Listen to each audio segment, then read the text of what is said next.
We have breaking news coming up next on the Neoliberal Round podcast.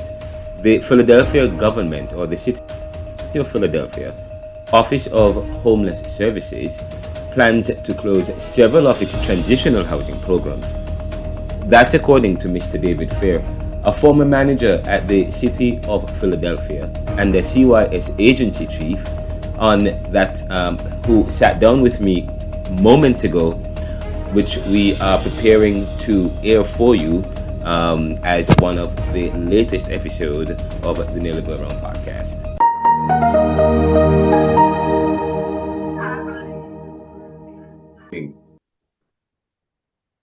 Welcome to another episode of the Neoliberal Round podcast. My name is Renaldo McKenzie, your creator and host. And today I have with me a dynamic and regular guest of the Neoliberal Round podcast. Well, he's becoming a regular guest, and we appreciate him a lot for that. My good friend and brother, Dave, and well, he's a past student of University of Penn, and so am I. We're both past students, but Mr. David Fair, welcome. Welcome to you as well. Yes, you are no stranger to the Neoliberal Round podcast. And how are you doing? You're looking sharp. You're looking good. How have you been? I've been working hard. Yes. About all I can say. Okay, that's good. That's good enough for. So let's delve right into it because the last time we were on the podcast, we talked about some issues in terms of homelessness, and I wanted to raise them. I'd like to welcome you to the podcast. And the last time we spoke, we delved into the pressing issue of homelessness in Philadelphia, and you emphasized the need for increased funding and the reevaluation of how the city identifies and supports the homeless population, noting that the current method may underestimate the true numbers. So today I'm eager to hear about any developments since our last conversation. And before you respond to that, let me add by saying, furthermore, I noticed your recent LinkedIn comment regarding a new bill aimed at providing a subsidy for those aging out of the foster care system. And I think we had commented on that, saying that there is a need for that as well. The bill introduced by Congressman Robert Garcia and Congresswoman Ilan Omar proposes a guaranteed basic income of $1,000 per month for young adults exiting foster care for 5 years. This initiative has the potential to significantly impact the lives of foster youth, potentially reducing youth homelessness. And you had commented about that and the demand for various support services. However, I had commented a little bit. As with any new legislation, there are questions and considerations. I understand you've expressed I have expressed skepticism about the bill's implications for homeless youth and the potential drawbacks, such as its impact on workforce participation. So I'd love to explore these aspects further with you. So welcome to the show, and it's a pleasure to have you here to discuss these crucial issues. So I don't know which one you want to tackle first. Well, I mean, I think the youth homelessness issue is a subset of the larger issue of homelessness, especially in big cities like Philadelphia. Yes. Right now, the city estimates that there's about 4,700 people who are homeless in the city from all different, subsets and populations. Understand that amount is it based on their approach to counting the people, or is it based on is it inclusive? Because we had commented about the problem of identifying homelessness by counting people based on how many people are in beds. Is that how they it's basically a combination of the number of people in the homeless system itself getting shelter services or some other kind of services, plus what's called the point in time count, which is an attempt which picks a night in January every year and then sends volunteers out to the street to count the number of homeless people who are visible on the street. Yes. That's how they get to that 4,700 number. Virtually nobody, including the Office of Homeless Services, believes that that's the actual number, and that there are probably several thousand more homeless people who are not on the street that particular night, or not in the neighborhoods that the pit count, it's called the pit count point in time. Okay. They don't happen to be where the point in time count's being counted. So, however, the amount of resources that are provided for combating homelessness in Philadelphia really does depend on that number. Yes. So if there's really 7,000 homeless people in the city, which I believe is a closer number to reality, and we only fund a system that can serve 4,700 of them, we're basically accepting that there's going to be almost 3,000 homeless people that we're just not going to help at all. Yes. Another area of concern for me and many other people is the number of homeless people who are under the age of 24. Okay. There isn't a really good number. There is a youth pit count, point in time count, but it's on a different night than the adult point in time count. Okay. But the number they always come up with of young people living on the street is about 200. Okay.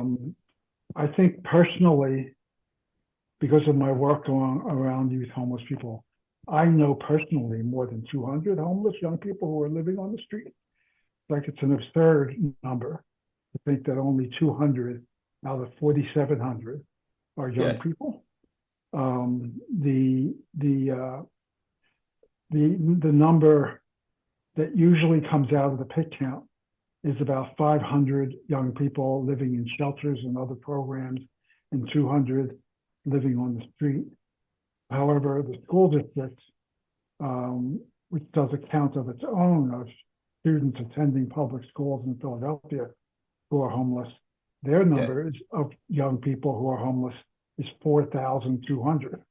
So that's high. Ultimately, the issue is we've designed a system that is in and of itself incapable of addressing the problem of homelessness, because there's just, even though it's $100 million, we spend $100 million every year in the city on homelessness.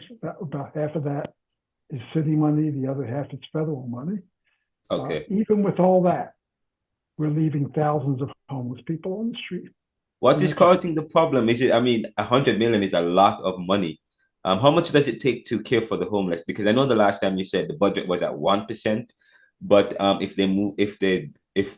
mean, currently, 1% of the total city budget. 1% of the total, if they increase it to 2%, it probably will take care of it. And I saw recently you said that I think last year it was 32 million that they approved that they give to homelessness, the city provided for homelessness. And this year you're hoping that it's another 32 million, but there's 100 million. What has been how are they spending the resources? Is it still not enough? And if you could respond to that. Well, most of the money is spent on homeless shelters,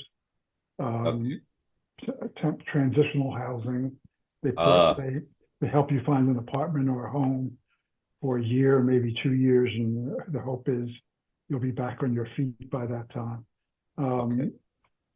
The city itself takes about $15 million of that money to pay for its homeless staff, the Office of Homeless Services.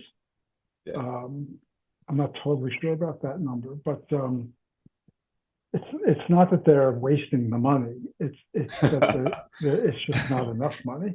Yes. There was a report last year that if the city spent an additional $60 million, which would be double, basically more than double what it's currently spending, and put that money in actual housing for homeless people, with the combination of the 100 million already being spent, we could resolve the problem of homelessness for the vast majority of people.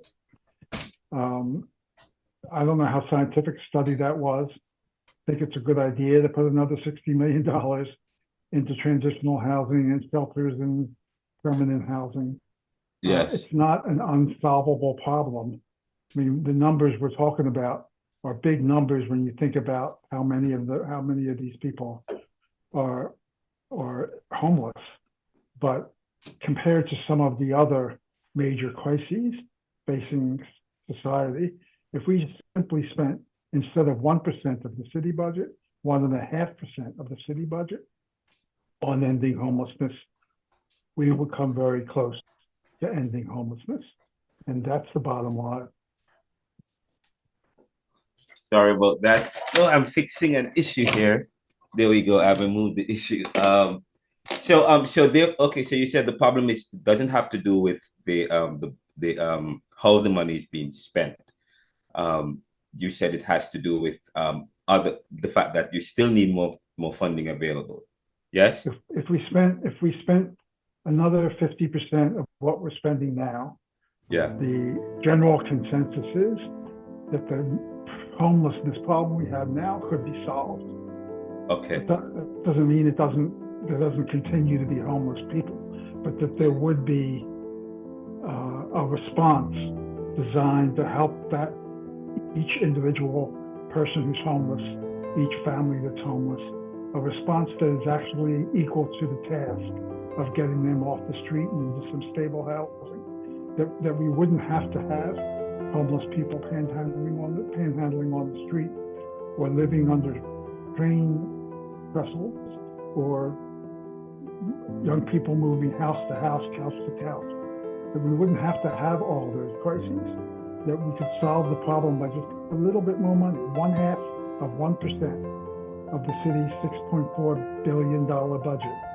If we spent that 1/2 of 1%, 1.5 of 1% in the homeless issue, then we would not have the problem of homelessness in Philadelphia. It's that simple.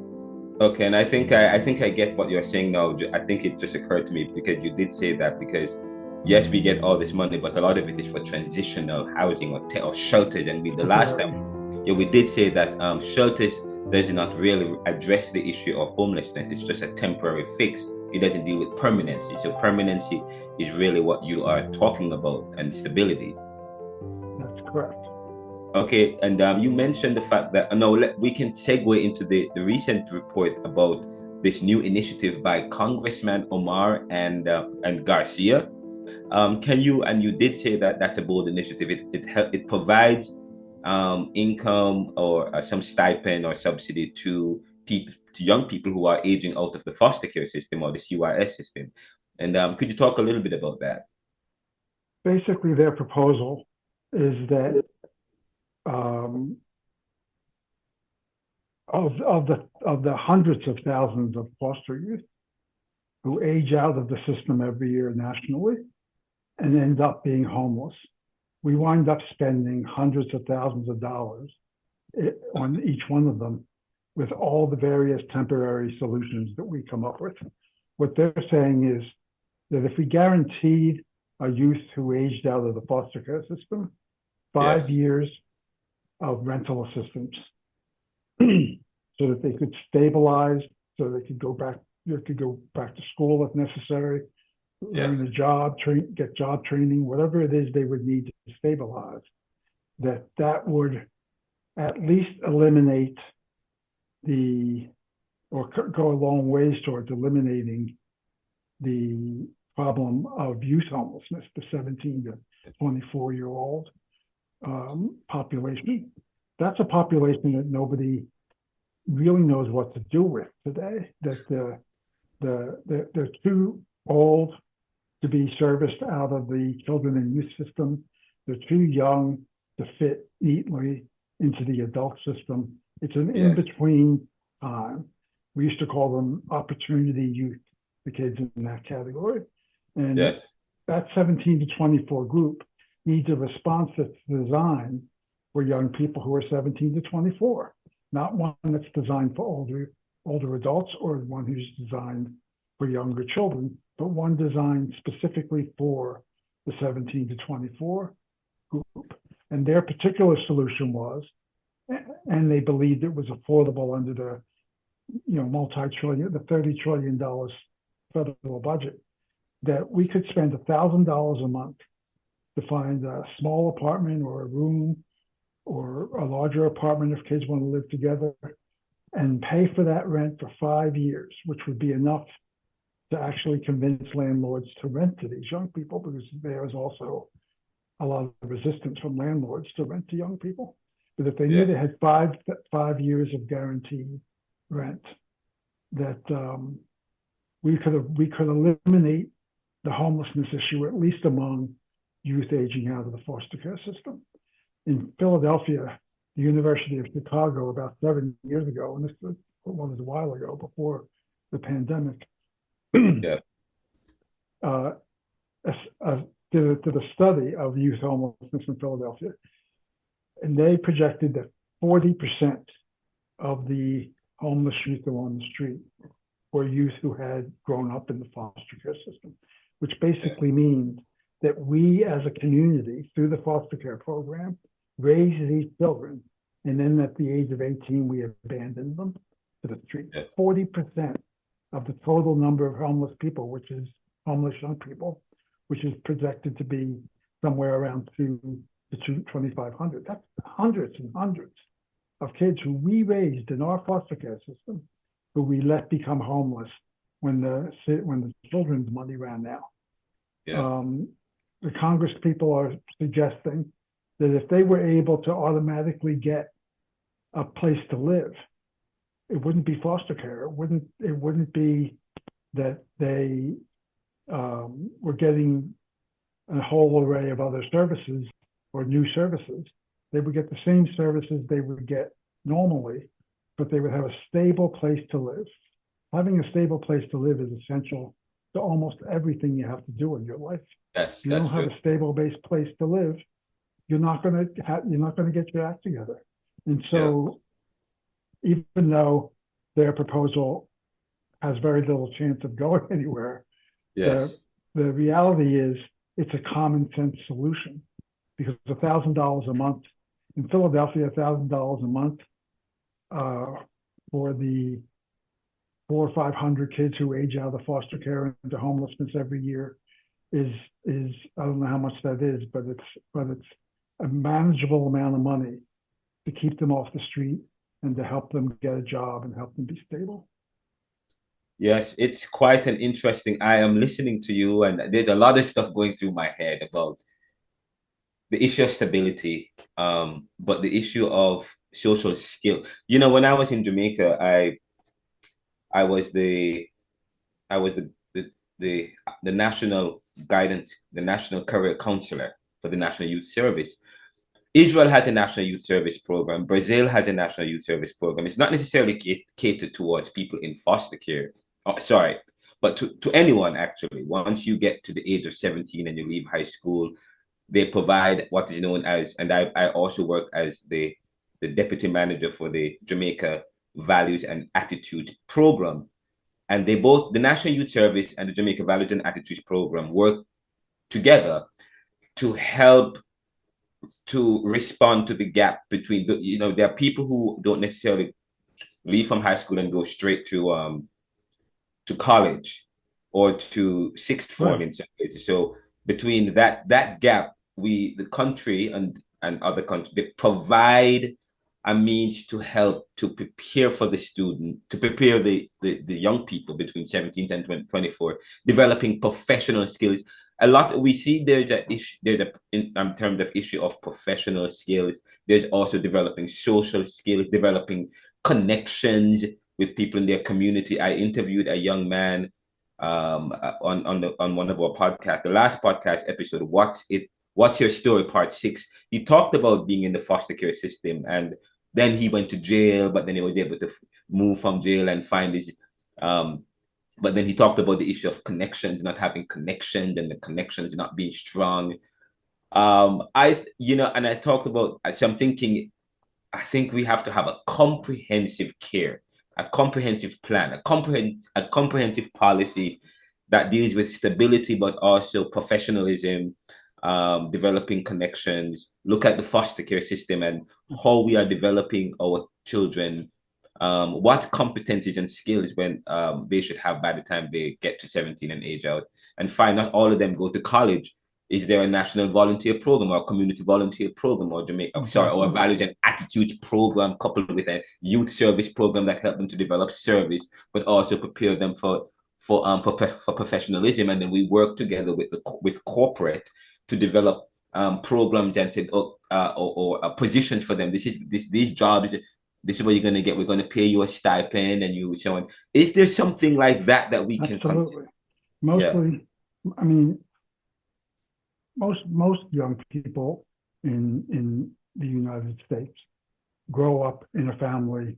By the time they're 16, 17, 18, hopefully they still have both their parents.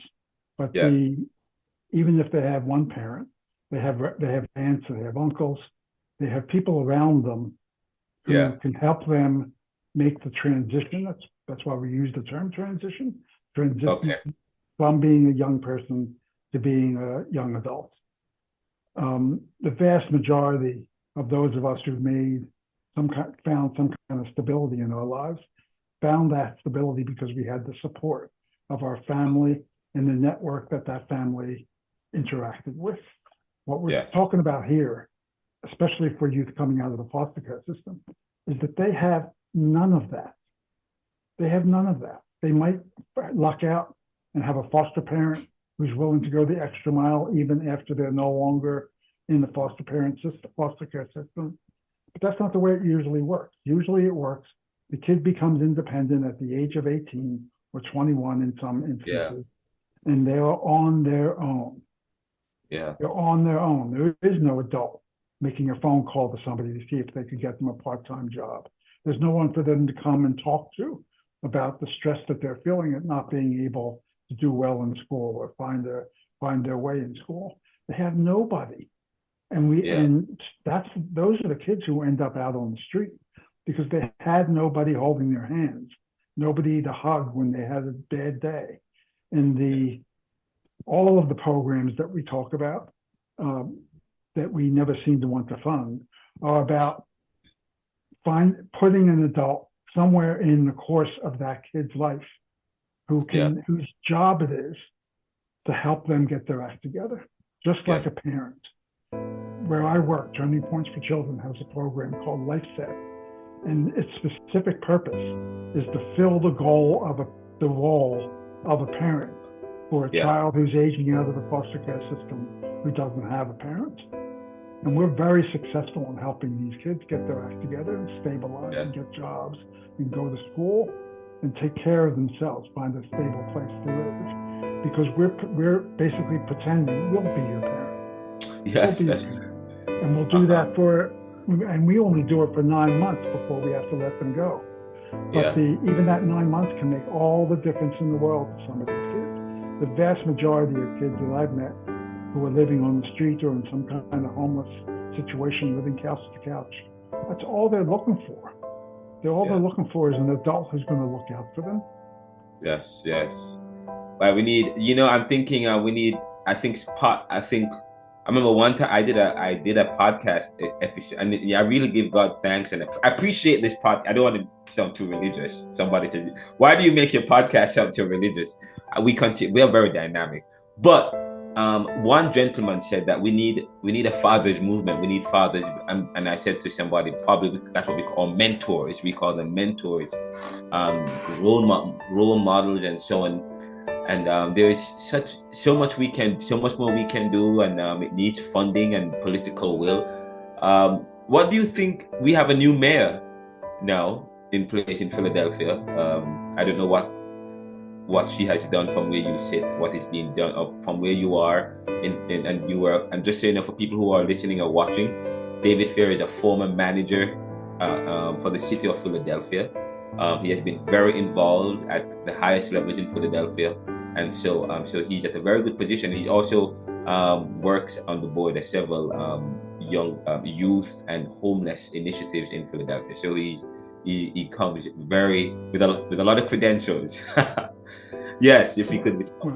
Well, it's too early to know how Mayor Parker is going to do. To this date, he has not said very much about the homeless issue. The woman who had been running the Office of Homeless Services left shortly after, or maybe even before Mayor Parker was. Yes, I saw that she had either resigned or something of the sort. Yes. Yeah. She had, I don't know anything about what actually happened, but the Yes, bottom line is that the Office of Homeless Services had spent $25 million more than it was budgeted last year. And it was shortly after that came out that the former director resigned. So I'm assuming there's some relationship between those two factors. But now we have a homeless program that's $25 million in the red. Oh, wow. And that's already turning out to be a real problem. We just recently, people like myself in the community working with the Office of Homeless Services, were able to get an $8 million grant from the federal government specifically to support youth homeless services. And that grant was over a year ago now that we got that grant. So far, they've only spent a couple of $1 million of that, and they spent it on rental assistance because that's the fastest way to get people off the street is to get them a place to live. So I agree that that's the right thing to do, but there's still $6 million left. And it's right now, they don't seem to have a plan on what to do with that $6 million. Just the other day, I learned that a number of the transitional housing programs that the city already has, already funds, are going to be asked to close by the end of the fiscal year, by this summer, because the city apparently decided that because of the loss of $25 million and because they have this new youth money coming in, they're going to do something new with the new youth money and close the programs that are already there for young people. It's like it's like we're moving backwards. Yes. No sense. No, So I don't know exactly what's going on, and there might be more to it than what I was told. But I was told that there are something like 5 transitional housing programs specifically for young people that have been informed that they have to close by the end of June. And my fear is that the city will say, well, we have this new money from the feds coming in, so we can stop spending the money we were already spending. And we wanted the $8 million to be on top of what they were already spending, not in place of. That doesn't move us forward if you just replace the money. Right, because this was the money coming in. Is that the same money for the that Omar is talking, the aging out people? No. That was a different system. What we proposed is a proposal. It's not adopted yet. And I don't think it will be, to be honest. Why do you think so? Well, I was saying that people might think about it as another social welfare, or as soon as these people leave one system, we are facilitating the development of social welfare and making them dependent on the system in a sense. I don't know if that will be the pushback. Well, it depends on how it was used. I think if it's, that would be an argument for not ever helping. Yes. They might get dependent on it and they won't take care of themselves. Yes. I don't know very many people who, especially young people, who want to be involved with the government bureaucracy for the rest of their lives. And living off of what is never enough money to be able to do anything with your life. $1,000 a month in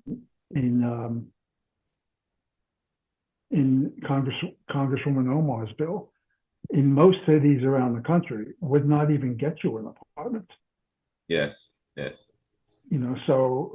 if it does, it's all just going to be used up on the rent and utilities. And if nobody's helping you get a job, or if you're not going back to school or whatever, your life is still going to be a mess. So It sounds like a lot when you think of all the homeless people getting $1,000 a month. But Yes. if it's going to their apartment, all we're really doing is letting them stabilize a place to live, while on their own they get the rest of their act together. Yes. So you talk about this new transitional program that is closing by June. That means people who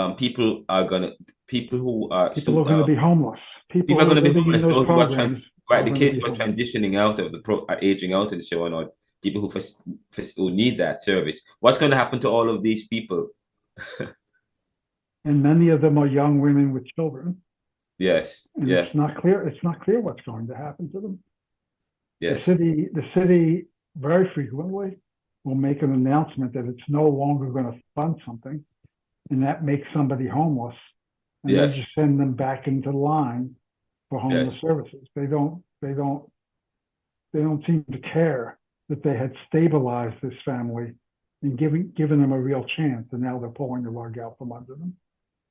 Wow. And then pointing to some new program pointing to some some new funding, and they haven't prepared a program yet that would probably That's replace right. those people coming in. Shouldn't they prepare the programming first and then talk about You closing the would think. transition? You would think. I mean, I predict that what could well happen is we're supposed to have $6 million left of what's called the Youth Yes. Homeless Demonstration money, the federal money that we just got. I bet that the programs they're saying they're going to close now probably cost $6 million. Okay. So since they're telling them they're going to close, that's going to create a crisis. Everybody's going to agree, well, we're going to have to use the new federal money to keep those programs open, which means Yes. that what we said we were going to do with that money, which was create a comprehensive system of care for homeless people, will not happen. It'll just be used to pay the rent, because the city has to save money, because under the previous administration and the Keddy administration, they overspent by $25 million. Now, I have to say, that's a lot of money, especially when the city's own budget for homelessness is only $50 million. That meant they spent $75 million last year. Yes. And But it was spent on, nothing is wrong with overspending. We are saying that homelessness was getting out of control. I can see, $25 million, them being $25 million in the red after last year, because everybody was saying that homelessness was rising and we need to deal with that. So, what? But there wasn't $25 million of new services. Yes. Nobody noticed the extra spending of $25 million.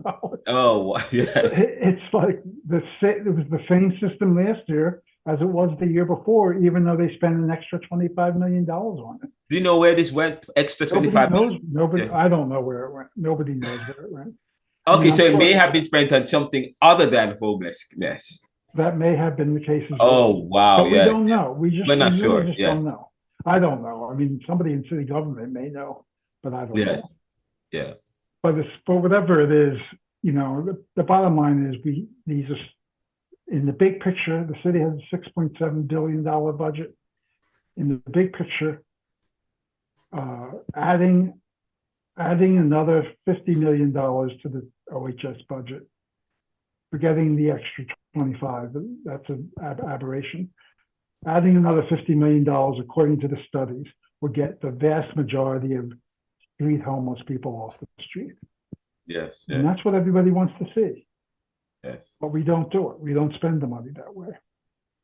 If they ask me what to do, that's what I'm going to tell them to do. Put $50 million and get the people off the street. Because if we get the people off the street, we will have solved the worst aspects of homelessness in Philadelphia. And because homelessness stems from a lack of resources, money. People that don't have money, and that's where it stems from. So, there's also the child, youth, and family issues in our society, which is mounting. And as we wrap up, we're getting ready to wrap up. Any final words? And by the way, congratulations. Although we didn't mention it, but congratulations, David, on your new role. You were promoted. as the new chief at Turning Point. So congratulations. But you are not here speaking on behalf of Turning Point. Let me just get that. Let me just make that clear, okay? Thank He's you. speaking Thank you here so much. as I someone. don't want to get into trouble either. Yes, yes. Very good friend of mine, a past student, a colleague from alma mater from University of Penn, and a mind that and a brain that we want to pick because he has been very involved in Philadelphia, and it's Black History Month. He's also been very involved in Black history in Philadelphia, particularly helping to fight for the rights, healthcare rights for people dealing with HIV/AIDS in the African American community in the 80s, 90s. Yes. Yes. Yes. What's up with that movie? HBO doing that, The Eyes on the Prize. Did they ever release that? Now they're still filming. It's a series. Okay. So okay. It takes a while to finish it, but when it does come out, the first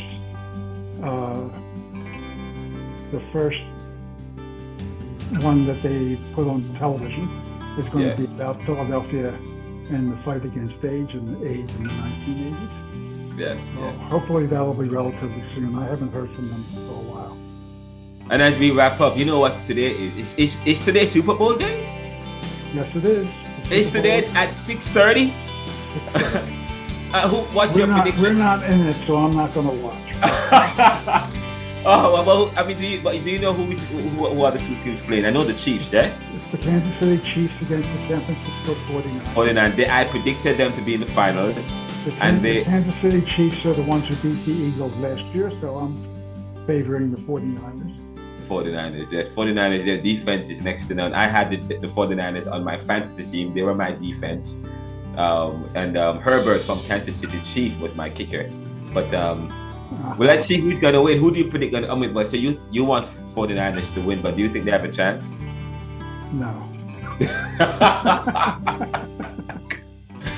Well, let's see. We'll know in about 6 hours. Okay. But thank you so much. The next time we're doing a new series called What's Your Story? And we don't have time for that. The next time I bring you on, I would love to find out. I'll ask you just simply, what's your story? I would love to share your story. As I said just a few minutes ago, you have a lot to say. You have a great mind and a history, and we would love to also find out what's your story. Somebody might be inspired by your story. I don't know about that, but I appreciate the opportunity. And I appreciate you coming on the show. I really appreciate you a lot. And thank you so much, guys, for watching the Neoliberal Round podcast. Just so you know, we are available on any stream. Subscribe for free at anchor.fm/the Neoliberal. And just so you know, you can support us. Support the show, donate to the show. And we need your donation because we want to develop our programming, develop our tools and our content. And there's a lot that we are doing and our research capabilities. But we are also the show is produced by the Neoliberal Corporation, which is at theneoliberal.com and RenaldoCMcKenzie.com. We are all about serving the world today to solve tomorrow's challenges by making popular what was the monopoly. What good? Oh, and just so you know, we have a new store page. The store page, you cannot make purchases yet, but you can peruse it. It's beautiful, it's dynamic, we're working on it. store.theneoliberal.com/HTML. That's the website. And the new book, Neoliberal Globalization Reconsidered, Neo-Capitalism and the Death of Nations, is not out yet, but we are working on it. It will be out by this month. Okay? Fingers crossed. Take care, brother. Take care. Bye-bye. Yeah, bye. Good. We will know if that actually happens. But stay tuned and subscribe. Stay tuned and subscribe to the Neoliberal Round podcast on any stream, in video on YouTube at youtube.com/@Renaldo McKenzie or at Spotify, the Neoliberal Round podcast. It will be available in audio podcast on any stream. And you can find yours at Spotify for podcasters by going to anchor.fm/the Neoliberal. And please remember to support us by going to anchor.fm/the Neoliberal/support. Visit us at the Neoliberal Corporation The Neoliberal Corporation produces the Neoliberal Round podcast, and we are at https theneoliberal.com and RenaldoCMckenzie.com.